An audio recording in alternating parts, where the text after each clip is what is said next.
Si los Estados Unidos tienen relaciones normales con otros países socialistas como China o Vietnam, ¿por qué las relaciones con el gobierno de Cuba resultan irreconciliables? Hoy yo voy a dar mi criterio al respecto.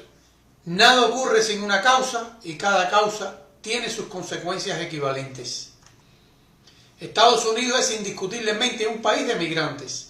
Los hay chinos, coreanos, dominicanos, venezolanos, mexicanos, hay muchísimos mexicanos y cubanos.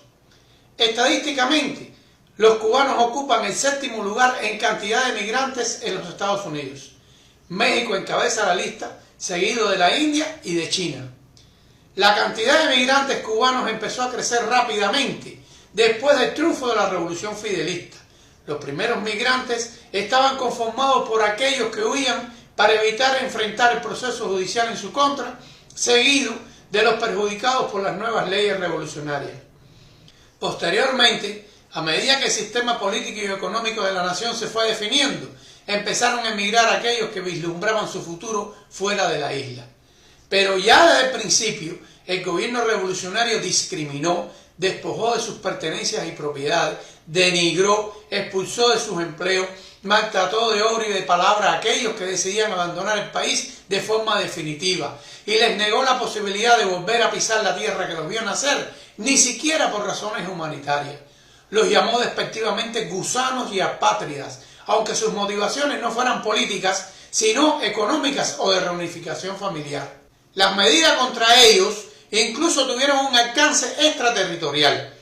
Aquellos que se acogían a la ciudadanía de un país extranjero perdían de oficio la ciudadanía cubana. Los migrantes cubanos carecían de apoyo y protección de las embajadas cubanas en el exterior.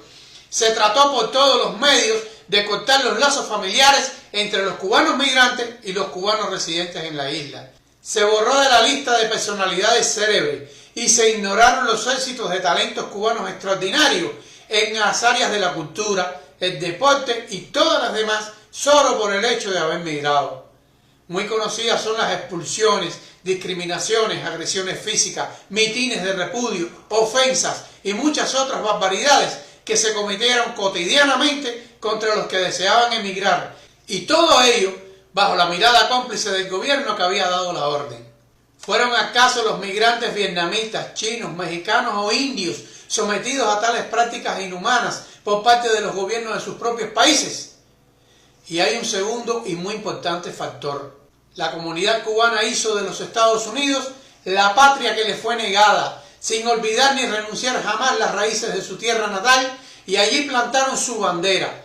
Han crecido económicamente y han ganado un lugar preponderante en la política interna de ese gran país. Se han prácticamente apoderado del estado de la Florida y han hecho de Miami su capital. Pero no solo eso, los cubanos han alcanzado puestos políticos muy importantes en el gobierno, el Senado y en las alcaldías de la Florida. Esa condición les otorga una enorme influencia en los resultados electorales de los Estados Unidos. Y por supuesto que la sed de justicia alimenta a los justos rencores acumulados y hacen inclinar la balanza a favor del candidato dispuesto a hacer sentir en carne propia a la dictadura las injusticias que cometió.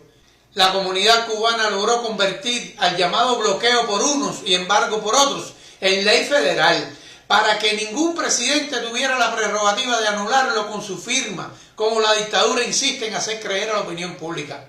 Mientras tanto, acá el gobierno que los despreció y humilló ignoró despectivamente todos esos logros hasta que perdió financiamiento y el apoyo del campo socialista y quedó desamparado sin haber preparado al país para ser económicamente independiente.